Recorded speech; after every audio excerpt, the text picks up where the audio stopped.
Senhor Jesus, pedimos, Senhor, a companhia do Teu Espírito Santo neste culto. O culto que nós vamos ofertar a Ti. A nossa condição humana, Senhor, nós não temos nada a ofertar a Ti, ó Deus. Mas aquilo que nós recebemos de Ti, nós estamos diante do Teu altar novamente, em louvor ao Teu santo nome. Senhor, nós pedimos que o Senhor receba os louvores que serão entoados a Ti, que foram escolhidos, Senhor, diante da Tua palavra, ó Deus. Também o mensageiro desta noite, que se preparou e estudou, Senhor Jesus, e de acordo com a Tua vontade, o Teu querer, que essa palavra possa penetrar em nossos corações e trazer mudança para a nossa alma e nos transforma, ó Deus, para que nós possamos cada dia ser melhor, Senhor, do que nós fomos ontem, ó Deus. Tenha misericórdia das nossas vidas, perdoa os nossos pecados, Senhor, perdoa as nossas falhas, Senhor Jesus. É o que nós te pedimos e te agradecemos, em nome do Senhor Jesus. Amém. Os irmãos podem ficar à vontade. Eu quero chamar a equipe de louvor para já se colocar aqui na frente. Apesar, né, os irmãos, vamos ficar de pé de novo? Vamos ler o Salmo 150? Vamos ler todos juntos.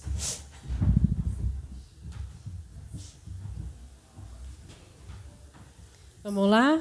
1, 2, 3. Louvai ao Senhor. Louvai a Deus no seu santuário, louvai-o no firmamento do seu poder, louvai-o pelos seus atos poderosos, louvai-o conforme a excelência da sua grandeza, louvai-o com o som de trombeta, louvai-o com o saltério e a harpa, louvai-o com o tamborim e a dança, louvai com instrumentos de cordas e com órgãos. Louvai-o com símbolos sonoros. Louvai-o com símbolos aos... Tudo quanto tem fôlego, louve ao Senhor. Louvai ao Senhor. Glória a Deus. Os irmãos podem ficar à vontade.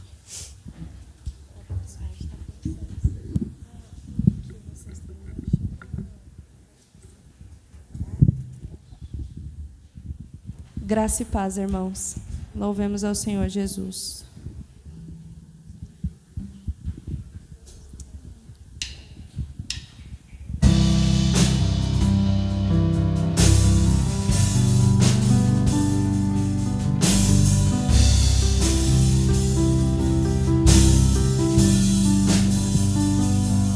Todo ser que vive, louve o nome do Senhor. Toda criatura se derrame aos seus pés, ao som da sua voz, o universo se desfaz. Não há outro nome comparado ao grande eu sou. E mesmo sendo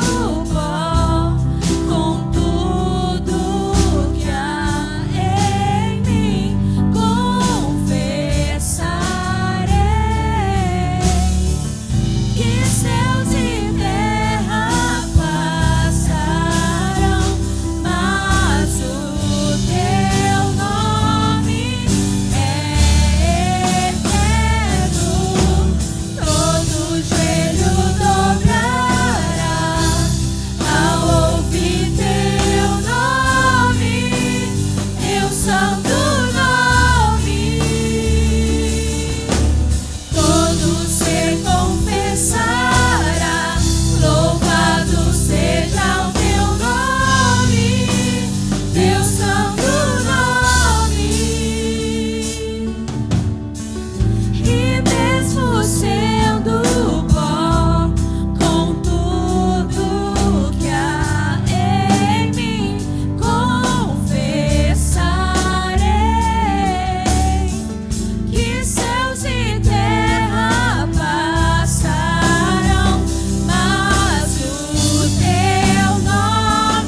amor perfeito, perdão e compaixão. Todos necessitam de graça e esperança, de um Deus que salva.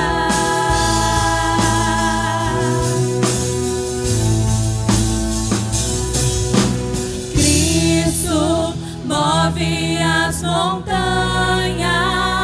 e tem poder para salvar, tem poder para salvar, para sempre, autor da salvação.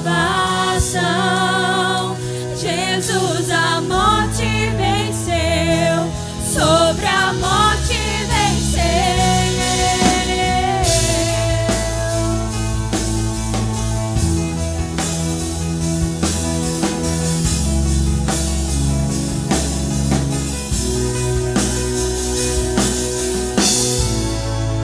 Me aceitas com meus medos, falhas e temores. Enche meu viver, a minha vida entrego pra seguir seus passos. A ti me rendo.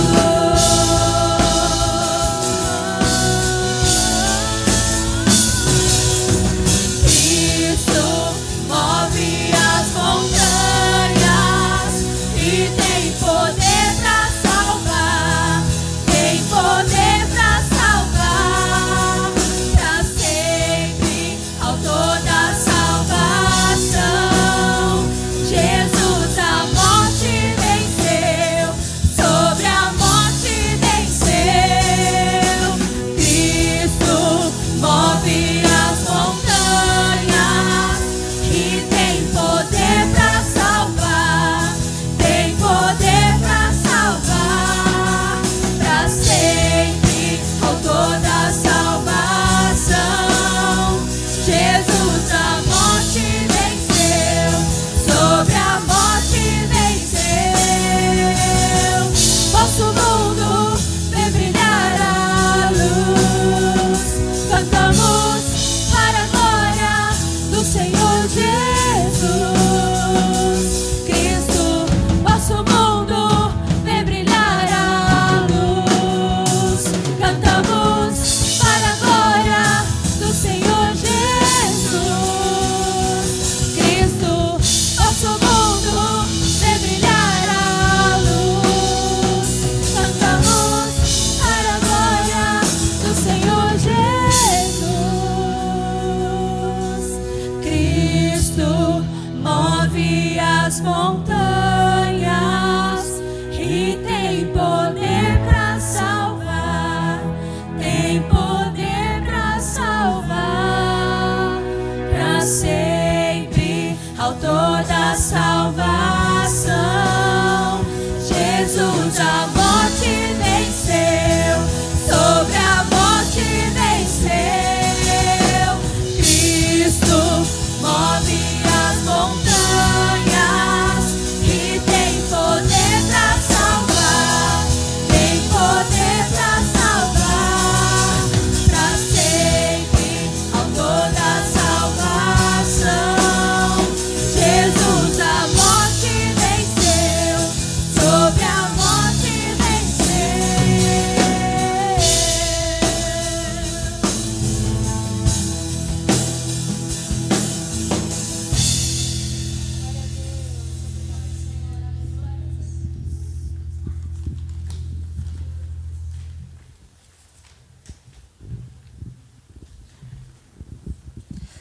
Neste próximo hino, os irmãos que vieram preparados podem estar contribuindo com seus dízimos e ofertas.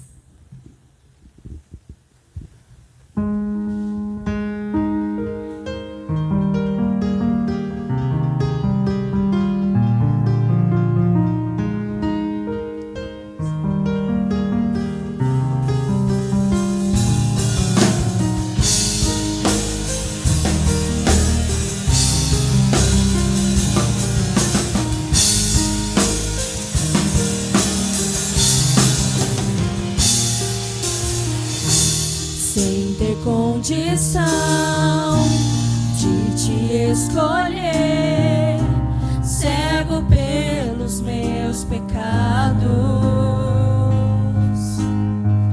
Ouvi tua voz dizendo: eu vim te buscar e te salvar.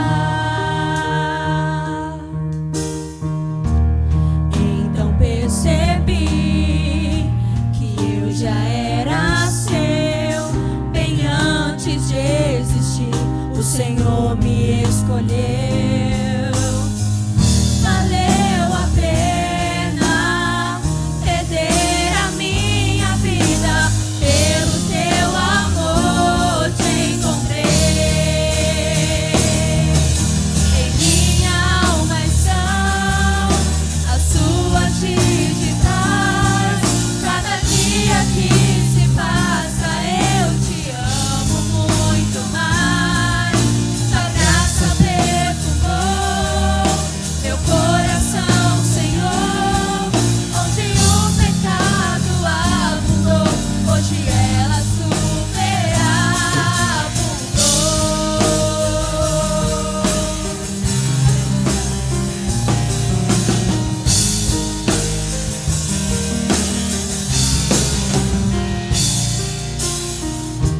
Sem ter condição de te escolher, cego pelos meus pecados. Ouvi tua voz dizendo: eu vim te buscar e te salvar. Então percebi que eu já era seu bem antes de existir. O Senhor me escolheu. Valeu a pena perder a minha vida, pelo teu amor te encontrei. Em minha alma estão as tuas digitais. Cada dia que se passa eu te amo muito mais. Tua graça perfumou meu coração, Senhor. Onde o pecado abundou, hoje ela superabundou.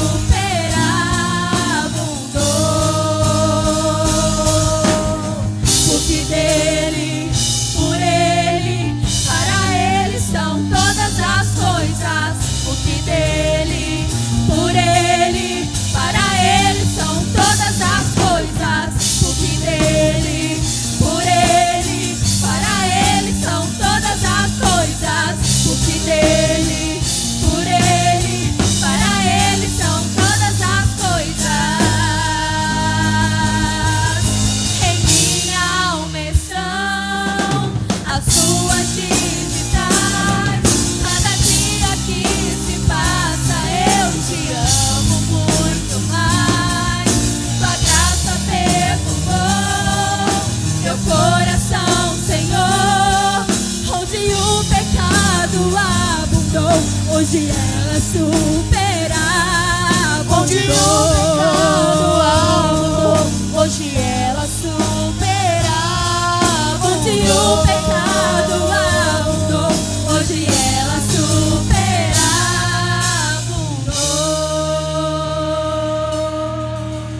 Aleluia. Glória a Deus.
necessita ser mudado, Senhor, porque tudo que há dentro do meu coração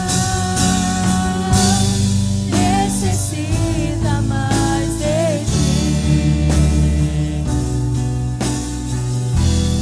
Necessita mais de ti. Necessita mais de ti. Glória a Deus. Amém. Os irmãos podem se assentar. Quero convidar o coral.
Nós teremos um momento agora em que a palavra de Deus será pregada. Antes de convidar o pastor Marcos para vir aqui à frente, de orar por ele, quero ler um salmo, um pedaço do Salmo 119. Salmo 119, verso 33 ao 37. Salmo 119, verso 33 ao 37. Assim está registrado na palavra de Deus. Ensina-me, Senhor, o caminho dos teus decretos, e o seguirei até o fim.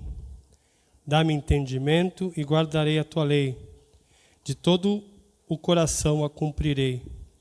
Guia-me pela vereda dos teus mandamentos, pois nela encontro felicidade. Inclino o meu coração aos teus testemunhos e não à cobiça. Desvia os meus olhos para que não vejam a vaidade, e vivifica-me no teu caminho. Pastor Marcos, por favor. Sua cabeça e junto comigo ore pela vida do nosso irmão. Ó Deus, nós estamos na tua presença e pedimos a ti, ó Pai, a tua iluminação para que o teu servo, tudo aquilo que ele leu, tudo aquilo que ele preparou, seja usado pelo teu Santo Espírito na vida dele e na nossa vida. Que a tua palavra, que é viva e eficaz, que é poderosa, seja proclamada nessa noite. Que haja vida, que haja mudança de coração, que haja conversão, arrependimento, que haja mudança de vida. Tudo isso pelo poder do teu Espírito, usando a palavra pregada nessa noite. Nós te pedimos isso, a tua bênção sobre a vida do teu servo, a tua bênção sobre a vida da tua igreja, em nome de Jesus Cristo. Amém.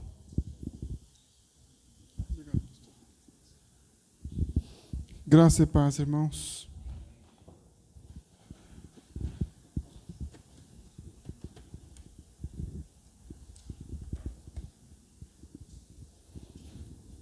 Salmo 119 nos leva a obedecer, a palavra de Deus.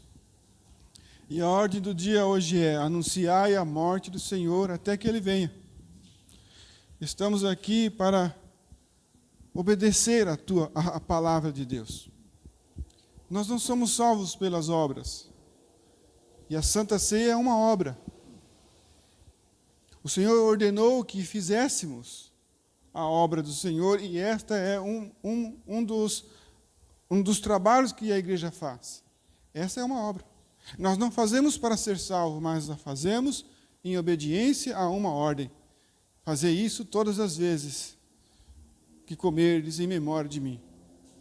E em fazendo isso, anunciai a morte do Senhor até que Ele venha. Somos gratos ao Senhor em poder participar desta reunião tão importante. E é este ato de Jesus na cruz do Calvário que fez com que os nossos corações tornassem mais alvo que a neve. Porque se nós andarmos na luz como o Senhor na luz está, nós temos comunhão uns com os outros, e o sangue de Jesus nos purifica de todo pecado, de forma que o nosso coração se torna mais alvo do que a neve. Capítulo 18 do Evangelho de João. Nós estamos para iniciar a partir do versículo 28. Até o versículo 40 eu terminaria o capítulo, mas a mensagem é extensa e nós vamos apenas até o 32. Aqui nós podemos dividir em duas partes. Até o 32 é onde vamos. Cristo na audiência.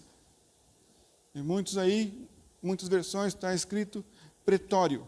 É a sala de audiência. Então, Cristo na audiência. Posteriormente, vamos ver Cristo é acusado diante de Pilatos. Mas hoje vamos até o verso 32. Olha o que diz. Em seguida, de Caifás, os judeus levaram Jesus para o pretório, que é a sala de audiência. Já estava amanhecendo, e para evitar contaminação cerimonial, os judeus não entraram no pretório, pois queriam participar da Páscoa. Já está amanhecendo, irmãos. Era tarde. Jesus é capturado ali no jardim do Getsêmani. Ele está ali naquela noite em agonia. Pedro, Tiago e João deveriam estar com ele, mas apenas de corpo presente. Mas eles dormiam. Jesus é levado pelos soldados romanos, pelos guardas. Ali Judas o trai. Jesus é conduzido à casa de Anás. Depois é conduzido à casa de Caifás. Então o verso está dizendo que, em seguida, de Caifás, os judeus levam agora o Senhor Jesus ao pretório, à sala à audiência. E aí, está amanhecendo. Foi uma noite difícil para o Senhor Jesus. Foi uma madrugada de muito sofrimento. Versículo 29 diz, então Pilatos saiu para falar com eles e perguntou, que acusação vocês têm contra este homem? Jesus é levado à sala de audiência, mas os judeus não entram. Responderam eles, se ele não fosse um malfeitor, não o teríamos entregado a ti. Assim diz, então, os judeus, respondendo à pergunta de Pilatos. Pilatos disse, levem-no e julguem-no conforme a lei de vocês. Mas nós não temos o direito de executar ninguém, protestaram os judeus.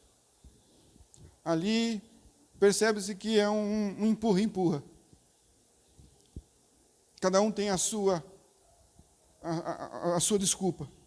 E no verso 32, diz assim, isso aconteceu para que se cumprisse as palavras que Jesus tinha dito, indicando a espécie de morte que ele estava para sofrer.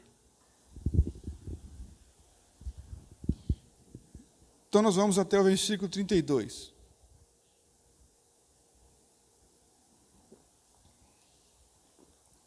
Jesus então é levado à casa do pretor, que é a sala de audiência, o pretório. Está amanhecendo.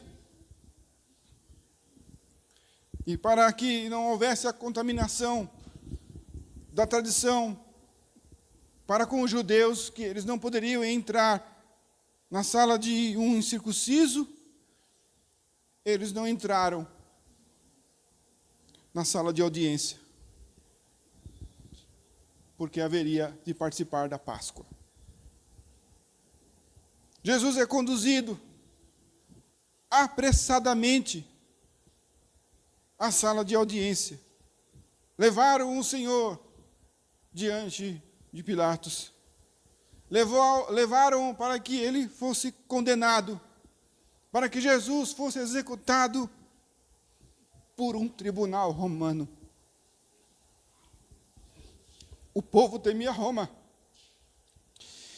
O povo temia o tumulto. Os judeus temiam o tumulto. Mas entregaram o Senhor Jesus ao próprio tirano. Jesus aqui, ele é maltratado. E ele é tratado como um malfeitor. O Senhor Jesus, ele foi feito pecado por nós, diz as Escrituras. Quando nós percebemos que eles estão sugerindo a morte do Senhor por crucificação, eles não têm outra intenção a não ser simplesmente destruir toda e qualquer reputação do Senhor Jesus para sempre. Crucificá-lo seria uma vergonha. Eles querem condenar alguém que tinha feito tanto bem ao mundo, e ele é apresentado como um malfeitor. Isso é muito estranho, porque a população sabe muito bem, ou tem inúmeras informações a respeito da vida daquele homem. Para que não houvesse tumulto, então, nós percebemos aqui que os judeus tentavam instigar o povo a gritar, crucifica-o. crucifica-o. E assim fazendo, Roma pudesse ter uma percepção errada, um diagnóstico distorcido do Senhor Jesus, achando que a população queria realmente que o Senhor fosse crucificado. Então, Roma tem uma percepção distorcida da verdade e, aparentemente, tem a impressão que o povo tem ódio do Senhor Jesus Cristo. Veja o que diz Miqueias 2:1. Ai daqueles que antes de se levantarem de manhã já fizeram planos para explorar e maltratar os outros. E logo que se levantam, fazem o que querem, pois são poderosos. É exatamente o que está acontecendo aqui. Mas há uma sentença de condenação sobre esses, quando se diz, ai daqueles. Os homens maquinam o mal contra o próprio e o maior benfeitor, o Senhor Jesus. Então, os judeus não entram na sala de audiência com a desculpa de que eles queriam evitar a contaminação. Mas percebemos que são hipócritas, supersticiosos. Só o fazem e tentam levar a tradição simplesmente porque era a casa de um incircunciso. Eles fazem isso para não se contaminar, para comer a Páscoa. Eles queriam comer o que já era a antiga Páscoa, porque ali, aquela Páscoa já não existia mais. A Páscoa dada pelo Senhor aos antigos realmente era um símbolo dado por Deus, mas apenas um símbolo para representar a Cristo, o Cordeiro de Deus. A Páscoa apontava para o Senhor Jesus Cristo. Eles queriam fazer uma festa, mas eles ignoravam o dono dela, que estava ali. Quem era o Senhor Jesus da Páscoa? É o Cordeiro Pascal, Ele mesmo, o Deus presente. Tudo o que apontava, desde de Gênesis, apontava nesse aspecto da Páscoa, apontava para o Senhor Jesus Cristo. E Ele, o Senhor Jesus, na noite anterior, havia instituído em si mesmo a Páscoa. É o que hoje conhecemos, a Santa Ceia do Senhor. Mas eles não perceberam que isso já havia passado na noite anterior e que agora o Senhor já havia instituído a Páscoa em si mesmo. Mas eles queriam se resguardar conforme diziam a tradição e eles perderam de ouvir a voz do Senhor para o segundo passo. O Pai, Deus havia dado à humanidade o Cordeiro de Deus que tira o pecado do mundo. E eles estão diante da salvação. O Cristo de Deus, está ali diante deles, naquela sala de audiência, o ungido. Ele instituiu a verdadeira Páscoa. Esta ordenança, esse santo sacramento que nós devemos fazer todos os dias até a volta do Senhor Jesus. E a Santa Ceia, agora ela é nessa simplicidade, o pão e o vinho, muito importante, não por ser simples. Porém, o que eles queriam, irmãos, eles não queriam esta Páscoa. O que os judeus queriam era o banquete antigo. Eles queriam aqueles sacrifícios que eram oferecidos naquela época, quando se fazia isso no 15º dia.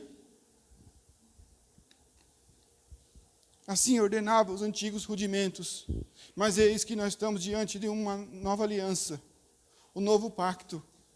Está ali o Cordeiro de Deus que tira o pecado do mundo, o Cordeiro Pascal. Mas eles queriam o boi da Páscoa. Eles não queriam o dono da festa.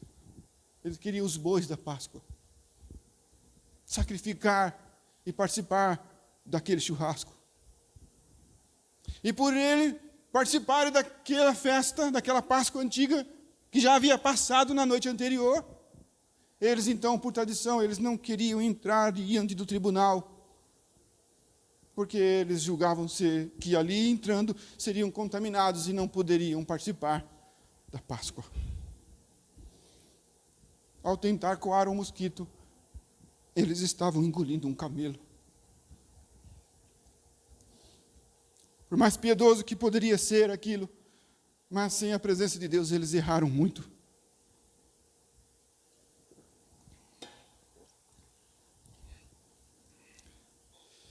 No verso 29, então Pilatos saiu para falar com eles e perguntou: que acusação vocês têm contra este homem? Eles não entram.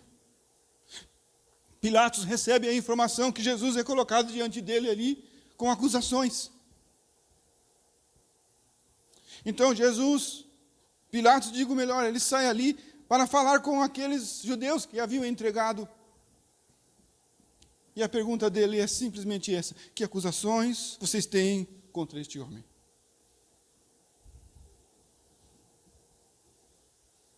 Já que os seus acusadores não puderam adentrar a audiência, o juiz sai no pátio para falar com eles, por assim dizer.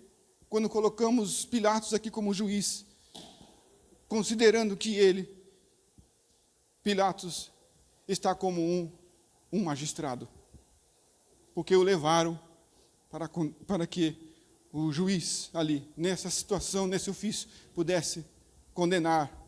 Então, o juiz, cumprindo as suas ordenanças de forma criteriosa, ele quer saber qual é a acusação.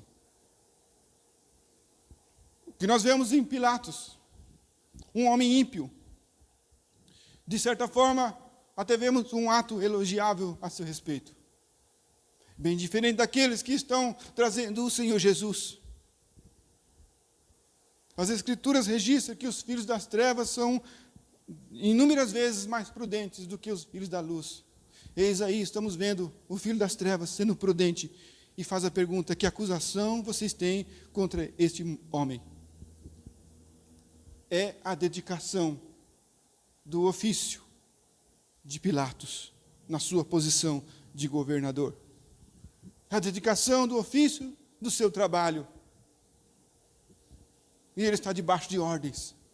Ele não pode fazer o que o povo pede.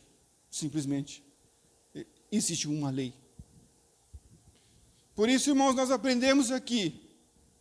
E neste caso, não são os judeus que nos ensinam, mas é este romano aqui, Pilatos. Que os homens que ocupam cargos públicos, eles não podem ser preguiçosos. Eles não devem se acomodar. Foi dado a esses homens uma autoridade e há muitas vidas sob os seus cuidados. E nós devemos orar pela nossa pátria e pelos nossos governos. Nós vemos a preocupação aqui de Pilatos com o estado de espírito das pessoas, mesmo que haja segundas intenções, equivocadas e erradas. De uma coisa nós percebemos: ele abre mão da sua honra. Pilatos, ele tinha uma posição importante de comando. E ir até eles seria uma ação de humilhação. Pilatos poderia ter dito: já que vocês trouxeram este homem diante de mim para ser acusado, diga para estes homens, se eles quiserem o meu favor, que ao menos venham até aqui.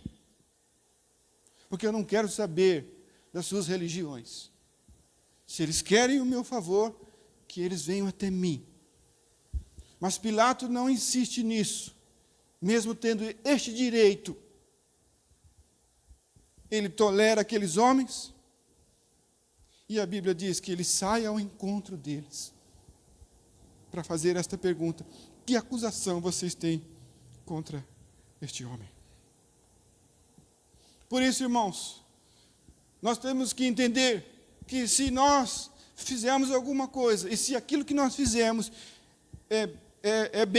é algum bem para o próximo, nós devemos nos empenhar nisso humildemente, mesmo que requeira de nós descer da nossa posição, para ajudar e estender a mão para aquele que precisa.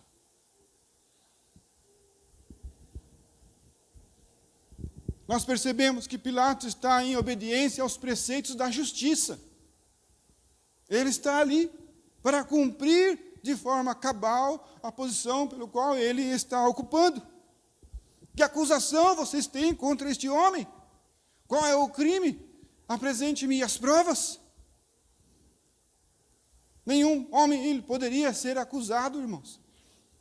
Nem poderia ser condenado sem que antes ele tenha ouvido, ser ouvido. Ele precisa ser ouvido. Ele precisa se defender. Mas para se defender é preciso primeiro apresentar as acusações. De forma que a prisão ela deveria seguir o mandato com a justificativa. Por que este homem está aqui? Qual é a acusação?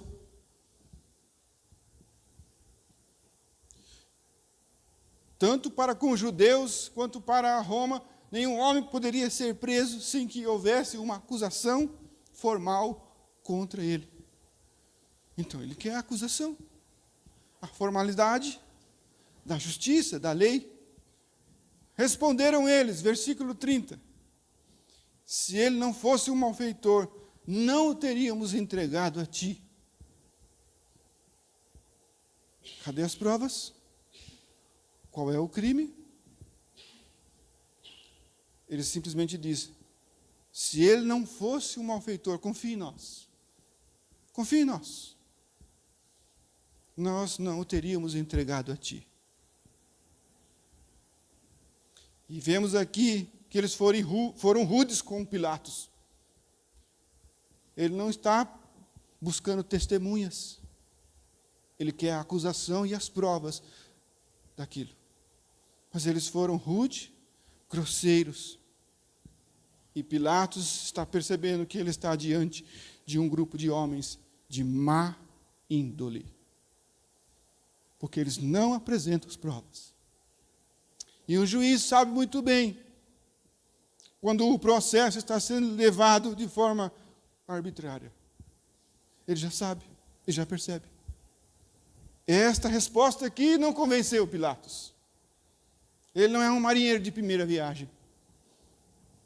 E ainda ela tem um ar de soberba. Se ele não fosse um malfeitor, não o teríamos entregado a ti. Pilatos não quer saber a opinião deles, nem o conceito que ele tem sobre aquele homem. Pilatos quer as provas, a acusação, a formalidade, o que manda a lei. Nós vemos, irmãos, que até o Senhor Jesus Cristo, ele reconhece a autoridade que é dada a qualquer um que esteja no comando. Jesus respeitou Pilatos. Jesus conversou com Pilatos de forma respeitosa, diferente destes, que são simples homens. Jesus, o próprio Deus. Ele respeita porque ali estava uma autoridade que foi concedida pelo Pai. A Bíblia diz que nenhuma autoridade é dada a ninguém, se do alto, se de Deus, se do Pai não for lhe concedida. E Deus dá a quem Ele quer, e Ele toma quando Ele bem quiser também. Então nós temos que orar por aqueles que estão no comando, os nossos governadores, os políticos. Nós temos que orar por eles. Se nós queremos algo para a nossa pátria, oremos por aqueles que estão no poder. É por eles que nós temos que orar. No que se diz respeito às autoridades, são aqueles que estão no comando. Não estou dizendo que só eles devemos orar, mas devemos orar por aqueles que estão no comando, porque Deus os colocou. Por isso, irmãos, respeitar as autoridades é respeitar a vontade de Deus. Por mais que os homens errem, por mais que haja corrupção, ainda o Senhor sabe o tempo determinado para cada indivíduo. E que rebelar-se contra esses homens de forma pessoal, não é diante da lei. Existem leis, existem acusações que podem ser feitas contra os nossos governantes. Existe, inclusive, a lei nos autoriza a fazer até greves, manifestações, está dentro da lei, de forma pacífica, está dentro da lei, mas nada de forma pessoal. Nada de forma pessoal. Porque se nós fizermos alguma coisa de forma pessoal, estaremos duvidando da soberania de Deus. Devemos respeitar os poderes que foram concedidos por Deus aos homens. Deus concedeu poderes aos homens, mesmo que ímpios, tanto no executivo, no judiciário e inclusive no legislativo. Não só os poderes que formam as suas instituições, mas bem como também os indivíduos que estão lá no poder. Eles estão a trabalho do nosso Senhor. Não devemos temer as autoridades, se não devemos nada. Apesar, irmãos, de nós sabemos que esses homens, eles falham. De uma coisa sabemos, que a Suprema Corte, lá está o Senhor controlando, e Deus está no comando de tudo e de todos, de todas as coisas. De uma coisa, inclusive, sabemos que o fato de Deus ser soberano não exime a responsabilidade humana. Assim dito, então, sabemos que todos terão que prestar conta diante do Senhor, dos seus atos. Para isso, eu e você precisamos entender que precisamos cumprir a nossa parte. Cumprir a nossa parte. Em obediência ao Senhor, respeitar as autoridades, respeitar o governo, respeitar a autoridade civil, policial. Tivemos que agir como servos de um Deus que está no comando de todas as coisas. Não devemos nos apoderar ou usar o poder de filho para desprezar aqueles que estão a serviço do nosso Pai.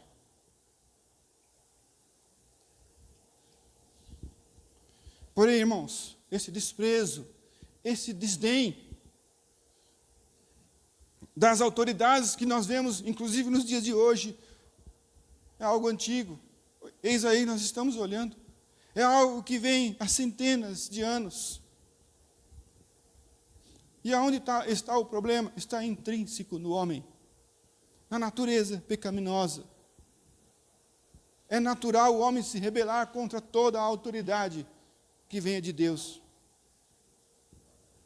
Toda a autoridade. E se toda a autoridade que o homem recebe, ela vem do Senhor, então toda a autoridade pelo qual nos rebelamos contra o próprio Senhor. Pilatos fez uma pergunta tão razoável aqui, irmãos. A mais razoável possível. Mas por mais absurda que fosse a pergunta, nós podemos entender que eles não poderiam tê-la respondido com mais arrogância.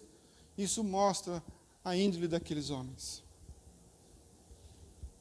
A maldade deles com relação ao nosso Senhor Jesus é explícita aqui. É muito real. Eles estão convictos que, certos ou errados, eles consideram o Senhor Jesus um malfeitor.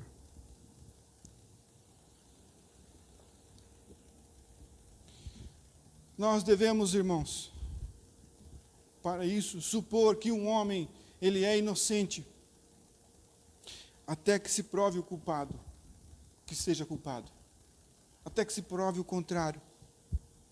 Mas o que nós vemos nesses judeus é que eles supõem que o Senhor Jesus seja culpado, mesmo que se prove a sua inocência. Estão obstinados a isso, determinados a condenar aquele homem. custe o que custar. E o que Jesus fazia, irmãos? Ele só se dedicava ao bem. O nosso Senhor. No entanto, ele é acusado de malfeitor. Se pudéssemos chamar todos aqueles que ele havia curado, para que testemunhasse a respeito dele, para mostrar quanto bem havia trazido aquelas pessoas que estavam cometidas de inúmeras enfermidades. Se nós pudéssemos chamar aquelas pessoas que foram alimentadas pelo Senhor Jesus, foram multidões na multiplicação dos pães e peixes. Se essas pessoas pudessem ver o quanto este homem era um benfeitor, e eles pudessem estar ali para confrontar aqueles judeus. Se pudéssemos chamar os antigos ignorantes que agora estavam com entendimento, porque foram ensinados através do Senhor Jesus. Quanto ensinamento o Senhor trouxe no Sermão do Monte e inúmeras outras mensagens que o Senhor trouxe. Muitos ali foram transformados pelo poder de Deus. Se essas pessoas pudessem estar ali, serem chamados para defender o Senhor Jesus. Se pudéssemos chamar, inclusive, aquelas pessoas que foram libertadas por opressões malignas, que estavam endemoniadas e agora elas estão livres. Sem contar aqueles que já haviam descido à sepultura e agora o seu coração bate. Elas foram ressuscitadas por esse Senhor, o Senhor Jesus. Mas elas não estavam ali. Jesus está só. É Ele e o Pai.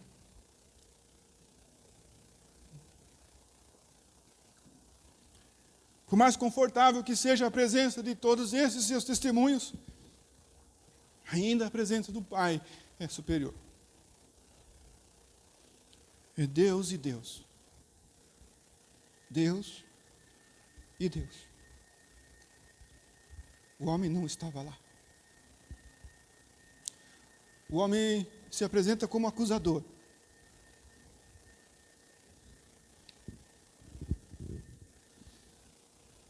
Que então pudessem essas pessoas serem chamadas para responder se realmente ele era um malfeitor ou não.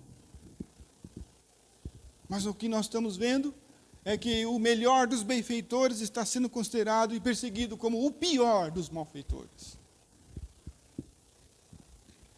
Imagine esse quadro, irmãos.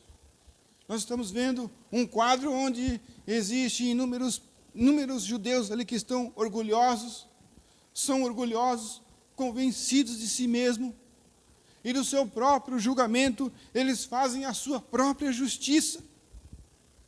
Eles estão entregando um homem com a simples descrição, e uma descrição geral, de ele ser um malfeitor. Uma simples descrição verbal, ele é um malfeitor.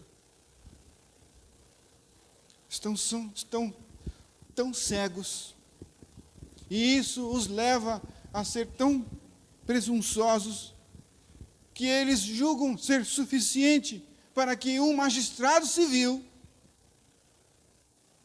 ele pudesse basear a sentença judicial para condenar aquele homem à morte simplesmente através de uma descrição verbal dele ser um malfeitor. E o verso 31 diz: Pilatos disse: levem-no e julguem-no conforme a lei de vocês. Mas nós não temos o direito de executar ninguém, protestaram os judeus. O que Pilatos sugere aqui? A devolução ao tribunal aos seus próprios acusadores. É isso que vocês querem? Aqui nós não sabemos qual foi o tom de voz que Pilatos disse. Se ele usou um tom de voz elogiando, ou se ele queria agradar os judeus, porque ele era um político. Porém, fica claro aqui que Pilatos não está nem um pouco disposto a fazer a eles o serviço que eles estavam pedindo, inclusive daquela maneira. Alguns ainda julgam que Pilatos os desafiava, e nisso reprovava-os nesta frase. Exatamente porque os judeus estavam submissos a Roma, e eles tinham que respeitar a lei. E ele só quer ouvir como um eco daquilo que ele já imaginava. Como se Pilatos estivesse dizendo: ora, se vocês trouxeram ele aqui, e vocês já sabem o que fazer, e é isso que vocês querem, então resolvam vocês mesmos, porque vocês não prosseguem o que começaram. Para que vocês querem de mim, se vocês querem fazer o que querem da maneira de vocês? Então, ele disse: levem-no e julguem conforme a lei de vocês. Outros ainda sugerem, irmãos, que Pilatos, ao dizer isso, ele estava menosprezando a lei de Moisés. Qual a lei que vocês têm? É a de Moisés? É essa que vocês têm? Então julgo conforme esta lei. Pilatos aqui, de certa forma, ele se coloca superior e mais criterioso do que os próprios judeus. A lei de vocês autoriza a fazer desta forma, então faça. Então faça. Dessa maneira, Pilatos está ridicularizando a lei deles, que é a lei de Deus. Em outras palavras, parafraseando, é como se Pilatos estivesse dizendo: se a lei de vocês permite matar apenas com meras acusações, então prossigam. É assim que funciona a lei de vocês? Então prossigam. Porém, é como se Pilatos estivesse dizendo, como um autêntico romano: comigo não é assim. Para que haja justiça, Roma precisa de provas. É assim a lei de vocês? É fraca, é desse jeito? Uma mera acusação, a descrição de um malfeitor, e ele já é condenado à morte? Então faça, vocês. Eu lavo as minhas mãos. Não é assim que eu trabalho. É isso que Pilatos está dizendo. É isso que Pilatos está dizendo. Que vergonha. Que vergonha. Para aqueles que deveriam prezar pela lei e pela justiça, pela verdade, está sendo repreendido por aquele que é o seu próprio algoz.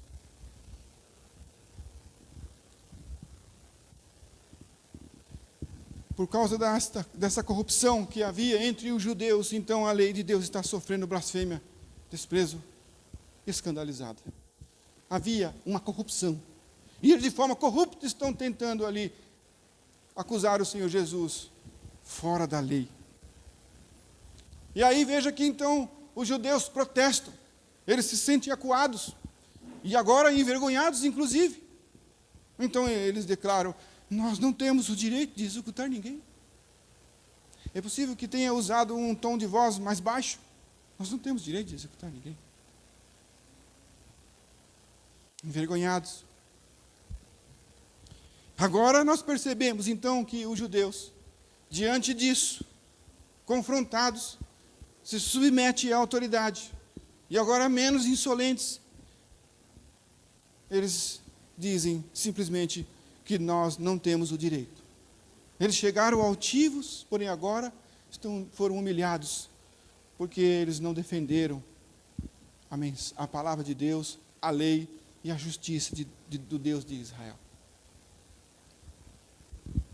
Então aqui eles sugerem que eles tinham perdido a autoridade de julgar. Mesmo que eles pudessem julgar algumas coisas mais simples, mas a autoridade de julgar questões de vida ou morte não estava sobre eles. E Pilatos sabe muito bem disso. Só os testa e quer ouvir deles, mostrando-os que ele está superior. Ele está superior. Mas, no entanto, mesmo sendo superior, eles são corruptos. Corruptos. É na corrupção que vocês querem continuar, então faça vocês. Faça vocês, conforme a lei de vocês. No entanto, nós terminamos aqui e vemos que no versículo 32 havia uma providência divina em todas essas coisas. Isso aconteceu para que se cumprisse as palavras que Jesus tinha dito, indicando a espécie de morte que ele estava para sofrer. Havia uma providência divina em todas estas coisas, em tudo isso. Embora pareça aos homens que estejam no comando, mas não estão. Todas as coisas, elas cooperam para o bem daqueles que o amam. Jesus ama o seu Pai. E todas as coisas estavam cooperando para o bem de Jesus Cristo. E aquilo precisaria acontecer para que se cumprisse a palavra que Jesus havia dito, indicando a espécie de morte que ele estava para sofrer. Isso precisaria acontecer exatamente desta maneira. O soberano Deus tem o controle de todas as coisas. Tudo está sob o controle de Deus. Mesmo através dessa situação, olhando este quadro que parece ser um quadro terrível. Então, a palavra de Deus diz que isso aconteceu para que se cumprisse as palavras que Jesus tinha dito. Aí então nós fazemos a pergunta: quais foram as palavras que o Senhor havia dito? O que estava se cumprindo naquele momento? Jesus havia dito que ele seria entregue aos gentios e que ele seria condenado à morte. Veja o que diz em Mateus 19. E o entregarão aos gentios, eis aqui os romanos, para que zombem dele, o açoitem e o crucifiquem. No terceiro dia ele ressuscitará. Se o Senhor Jesus tivesse sido julgado segundo a lei dos judeus, Jesus teria sido apedrejado e não crucificado. Ou é possível que ele teria sido queimado e não crucificado. Ou teria morto por asfixia ou decapitação, mas nunca crucificado. Mas isso aconteceu exatamente para se cumprir o tipo de morte que ele haveria de morrer. Ele precisaria ser entregue aos gentios, inclusive Roma, que tinha esta atitude de condenar os seus criminosos. Por isso, então, era necessário que o Senhor Jesus fosse condenado à morte pelos romanos, para que o Senhor Jesus pudesse fazer-se maldição por nós. Cristo se fez maldição por nós, como está em Gálatas 3:13. Porque todo aquele que for pendurado ao madeiro seria considerado maldito, e ele se fez maldito por nós. Veja também Marcos 10:33. Estamos subindo para Jerusalém, e o Filho do Homem será entregue ao chefe dos sacerdotes e os mestres da lei. Eles o condenarão à morte e o entregarão aos gentios. Cumpre-se então a palavra. O evangelista João, no versículo 32, está dizendo que tudo isso se cumpriu porque o Senhor Jesus havia dito essas palavras. Que seria condenado pelos seus próprios, entregue para ser morto pelos gentios. Também Lucas 18, 32 e 33. Ele será entregue aos gentios que zombarão dele, o insultarão, cuspirão nele e o açoitarão e o matarão. No terceiro dia ele ressuscitará. No madeiro, as mãos do Senhor e os pés do Senhor Jesus seriam perfurados, segundo as Escrituras. Ele não poderia morrer no fogo, nem apedrejado, nem decapitado. As mãos e os pés do Senhor Jesus deveriam ser furados, segundo as Escrituras. Mateus 26:2. Como vocês sabem, estamos a 2 dias da Páscoa. O Filho do Homem será entregue para ser crucificado. Deus está no comando de todas as coisas. Assim como a vida do Senhor Jesus, irmãos, ela estava nas mãos de Deus. Assim, a vida de todos os outros irmãos de Cristo também estão nas mãos de Deus. Os crentes, os filhos de Deus, se é que temos Deus como nosso Pai, a sua vida está nas mãos do Senhor. Por mais adversidade que possa acontecer, ela não será mais cruel do que o que aconteceu com o Senhor Jesus. No entanto, se nós passamos aflições e tribulações e amamos a Deus, todas as coisas cooperam para o bem daqueles que o amam. Jesus morreu segundo as Escrituras. Esta foi a vontade do Pai. Por isso, irmãos, portanto, anunciai a morte do Senhor até que Ele venha. Porque isso estava nos planos de Deus. Nos planos. Jesus morreu. Não é vergonha nós dizemos que o nosso Mestre foi crucificado. Sabemos que ao 3º dia Ele ressuscitou. Mas Ele passou por essa vergonha porque Ele tomou sobre si a minha vergonha. Ele se tornou maldito para que um dia nós pudéssemos ouvir: vinde a mim, benditos de meu Pai, que vos possuí por herança, antes da fundação do mundo, desde a fundação do mundo. Amém? Deus abençoe, irmãos.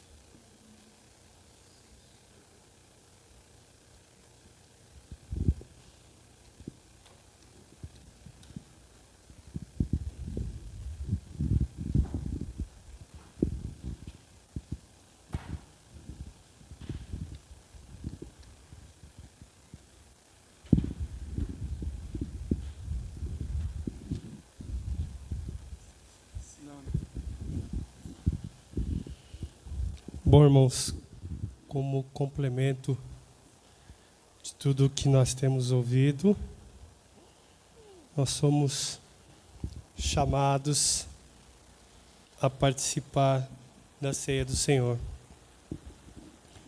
Questão de um mês atrás, eu tive a oportunidade de ouvir o pastor Franklin Ferreira falando sobre como identificar uma igreja verdadeira. Então aqui já fica a dica, né? Se você quiser nos analisar, a nossa igreja, ou se por um acaso você quiser sair daqui para uma outra igreja, use esse critério. Como analisar se uma igreja é verdadeira? Primeiramente, o primeiro critério é pela pregação. A fidelidade na pregação bíblica. O segundo critério é o uso, como se faz as ordenanças, ou seja, o batismo e a ceia. Nós já pudemos, desses 3, digamos, critérios, nós estamos praticando 2 hoje. A pregação bíblica, e agora cumpriremos com zelo a ordenança do nosso Senhor Jesus Cristo. Desde já eu peço que você já deixe sua Bíblia aberta, texto clássico da carta de Paulo aos Coríntios, a primeira carta, no capítulo 11, a partir do verso 23.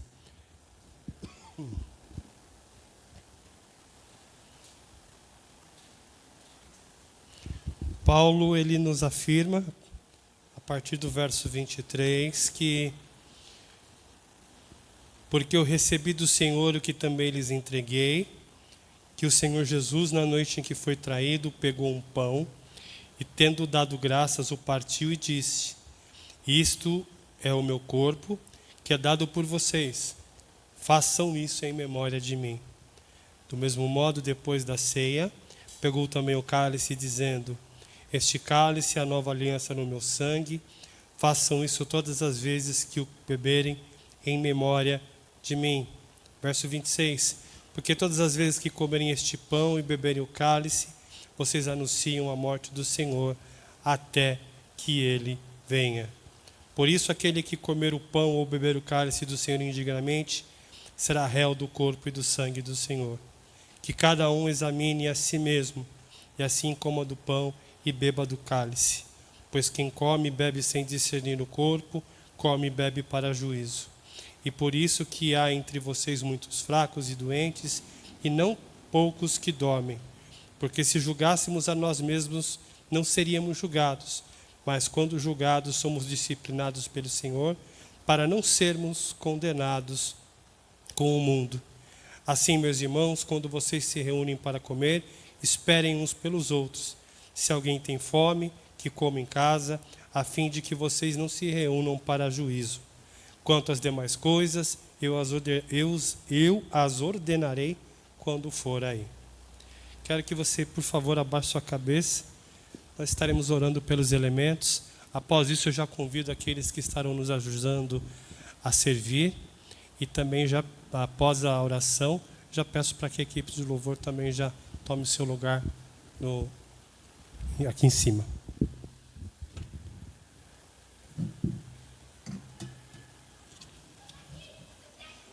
Senhor Jesus, aqui estão, ó Deus, os elementos ordenados pelo próprio Senhor na noite em que foi traído, há poucos instantes de ser capturado, de ser levado, de ser preso, acusado injustamente, de ser açoitado, espancado, de ser pendurado numa cruz de vergonha, uma cruz de morte vil, uma cruz, ó Pai, que simboliza sofrimento, vergonha e abandono.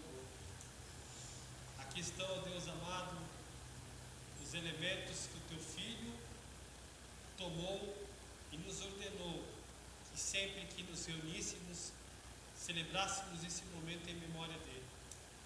Por isso agora, Pai, aqui estão o vinho e o pão, o cálice e o pão, para que, ó Deus, após essa oração, nós participemos da ceia. Peço ao Pai amado, perdão pelos meus pecados e falhas, assim como nós, Igreja do Senhor, nos reconhecemos dependentes do Senhor, falhos limitados, mas em Ti, ó Deus amado, através do Teu amor, do amor de Cristo Jesus, o Senhor nos torna dignos, não por mérito nosso, mas por mérito e autoridade Tua.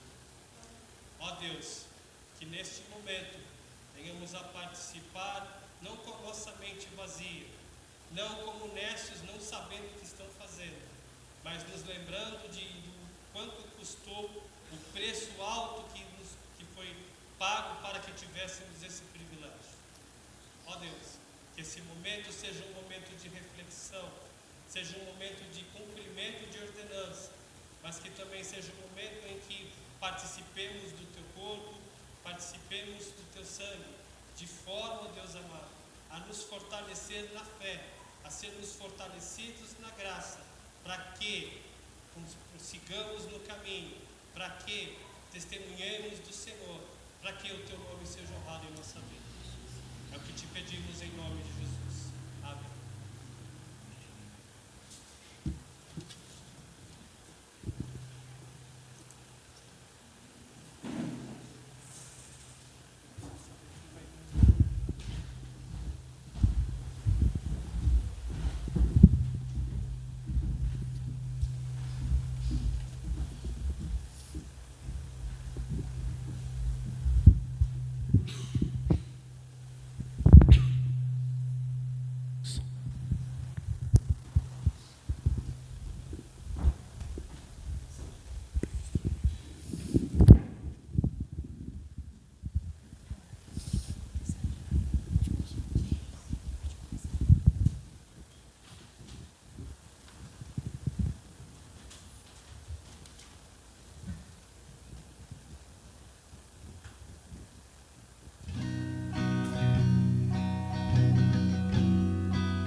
Veja o amor do Pai, mistério que não posso entender. Quão grande é o Seu amor e o quanto nos deseja.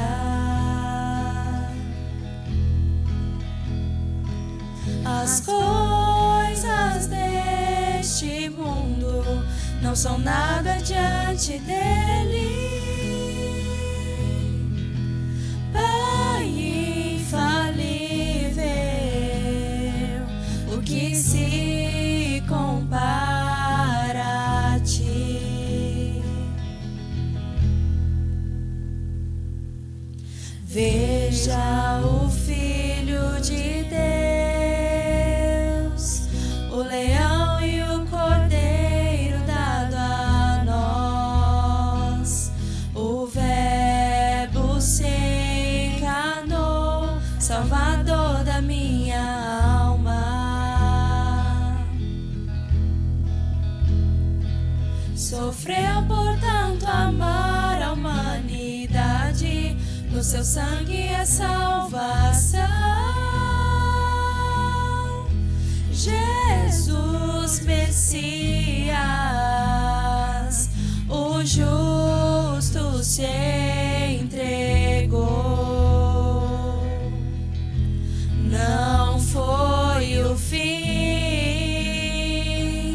ele ressuscitou.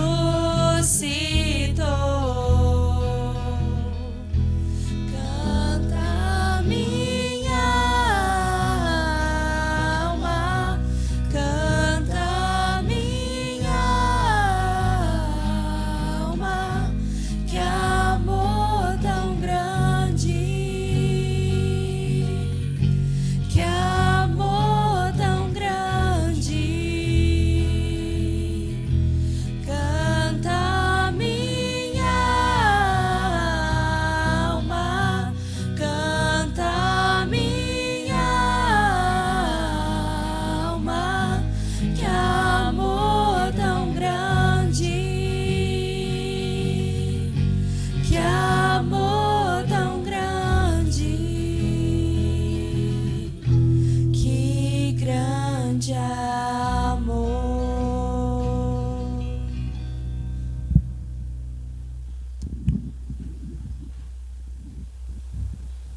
mais uma vez em oração.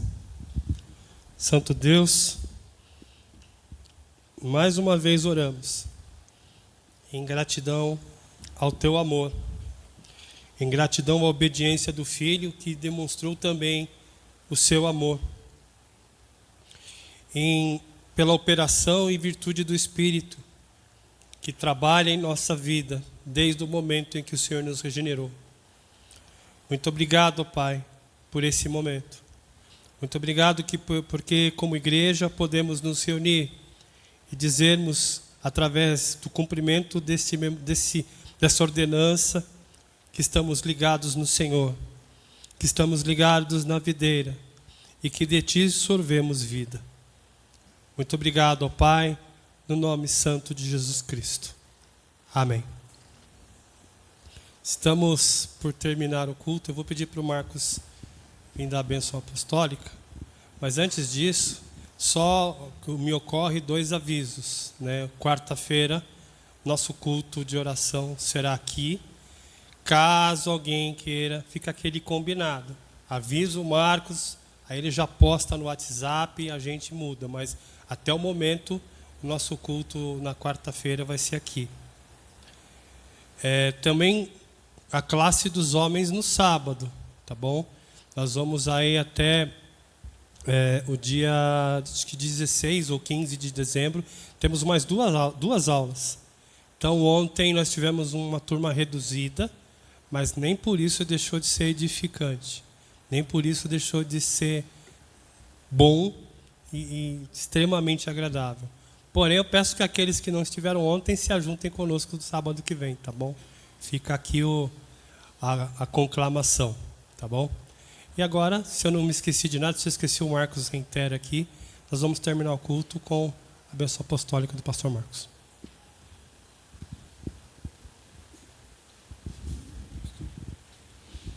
Quinta-feira tem ensaio do coral? É isso? Quinta-feira, 20 horas. 20 horas, né? Irmãos, cooperem. Nesse período de dezembro nós temos as programações de Natal. E este mês é um mês importante.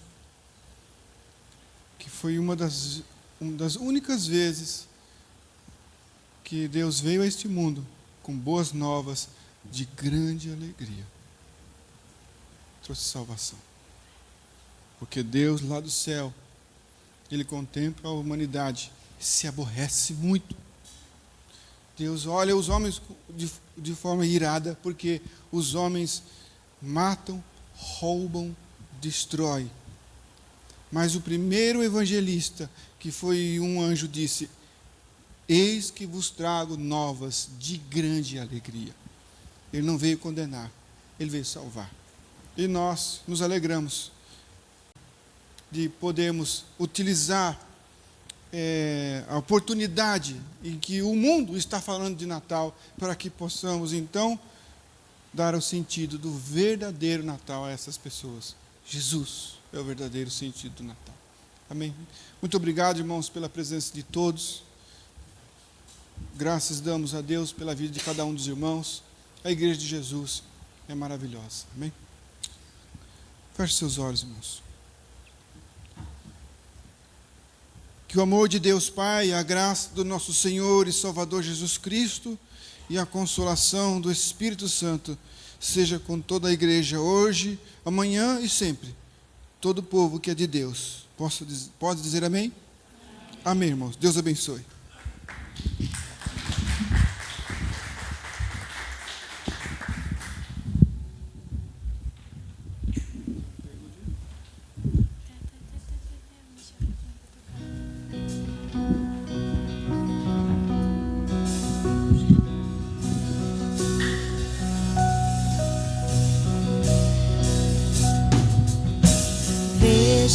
Comigo está o Espírito queimando em meu ser.